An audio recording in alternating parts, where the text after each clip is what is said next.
Perjanjian Linggarjati yang dilakukan pada 11 hingga 15 November 1946 dikhianati oleh Belanda. Secara sepihak, Belanda memutuskan hubungan diplomatik dan mengambil tindakan militer, mengkhianati perjanjian yang dibuat untuk menyelesaikan konflik antara Indonesia dan Belanda. Pada 21 Juli 1947 terjadilah agresi Belanda I. Dalam agresi tersebut, Belanda melakukan serangan serempak ke sejumlah daerah, termasuk ke beberapa pangkalan udara yang ada di Indonesia. Satu pangkalan udara yang turut diserang adalah Pangkalan Udara Maguwo, Yogyakarta. Saat itu, pangkalan udara yang berada di Maguwo dianggap sebagai pusat kekuatan udara Republik Indonesia. Namun, saat itu cuaca buruk, sehingga serangan ke Pangkalan Udara Maguwo gagal dilakukan dan dialihkan ke pangkalan udara lain.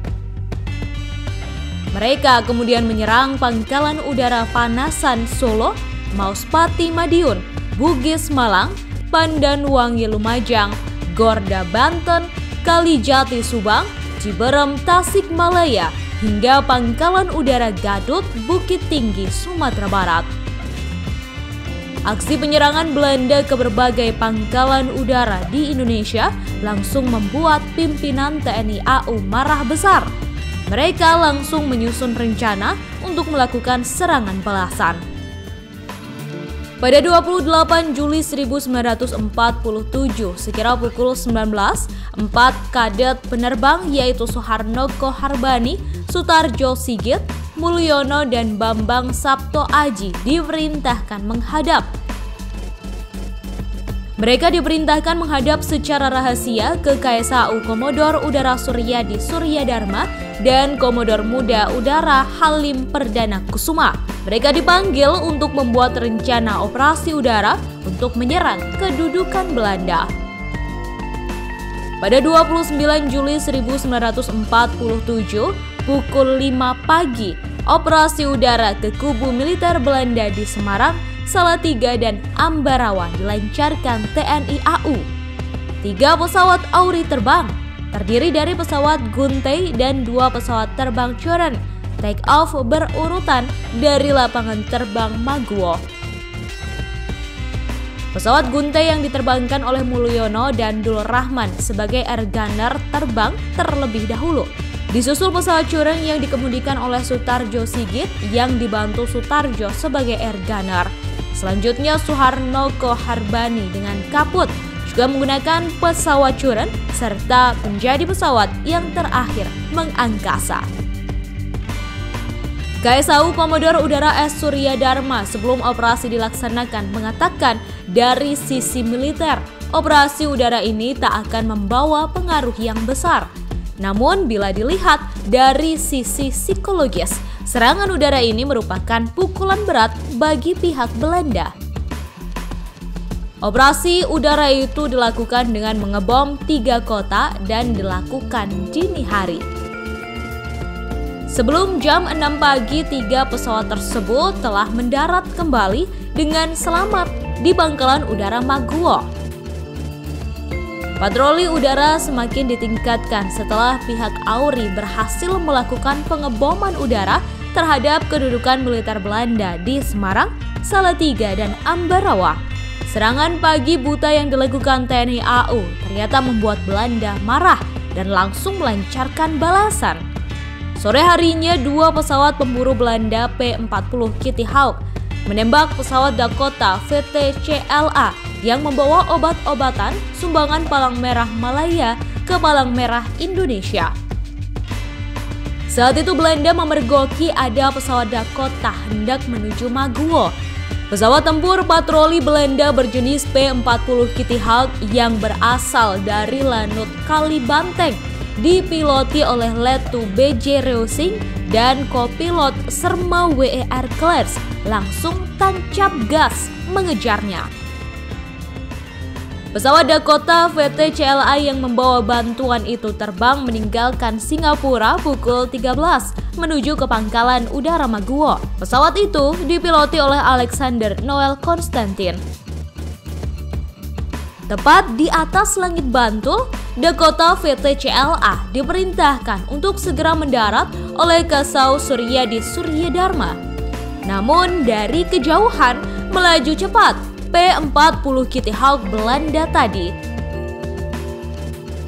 Sampai di jangkauan serangan, P-40 langsung memberondong pelurunya ke Dakota. Setelah 3 jam terbang dan bersiap hendak mendarat, saat roda-roda pendaratan baru saja keluar, tiba-tiba muncul 2 pesawat P-40 Kitty Hawk. Pesawat itu langsung memberondong tembakan menggunakan senapan mesin. Akibatnya pesawat Dakota VT-CLA tersebut oleng lantaran mesin sebelah kiri terkena tembakan. Sebelum jatuh ke tanah, sayapnya sempat menghantam pohon dan jatuh di pematang sawah yang ada di Desa Ngoto Bantul, sebelah selatan kota Yogyakarta. Pesawat Dakota jatuh dan terbakar hingga hanya tersisa bagian ekor pesawat saja. Akibatnya hampir seluruh awak dan penumpang pesawat gugur, mulai dari sang pilot Alexander Noel Konstantin dan sang istri, kopilot Roy Hazelhurst, serta juru teknik Bidaram. Dalam pesawat tersebut juga terdapat Komodor Muda Udara Profesor Dr. Abdul Rahman Saleh, Komodor Muda Udara Adi Sucipto, Opsir Muda Udara Adi Sumarmo Wiryo Kusumo, dan Zainal Arifin. Mereka semua gugur dalam insiden tersebut. Satu-satunya penumpang yang selamat adalah Abdul Ghani Handono Cokro. Adi Sumarmo, Adi Sucipto, dan Abdul Rahman Saleh merupakan bagian dari 20 orang penerbang Sekolah Taloa Academy of Aeronautics Amerika Serikat. Saat itu, ketiganya menumpang pesawat Dakota VT-CLA yang hendak menuju Maguwo dari Singapura. Peristiwa gugurnya para tokoh dan perintis TNI AU tersebut kemudian diperingati sebagai Hari Berkabung AURI sejak 29 Juli 1955. Kemudian sejak 29 Juli 1962, untuk mengenang dan mengabadikan peristiwa tersebut diubah menjadi Hari Bakti TNI AU. Seluruh warga TNI AU memperingatinya secara terpusat di Pangkalan Udara Adi Sucipto. Sementara itu, lokasi jatuhnya pesawat Dakota VT-CLA di Desa Ngoto Bantul diresmikan menjadi Monumen Perjuangan TNI AU. Bersamaan dengan itu, kerangka jenazah Marsda TNI Anumerta Adi Sucipto dan Marsda TNI Anumerta Abdul Rahman Saleh beserta istri dipindahkan dari TPU Kuncen Yogyakarta ke pemakaman TNI AU Ngoto Yogyakarta. Terima kasih sudah nonton. Jangan lupa like, subscribe, dan share ya.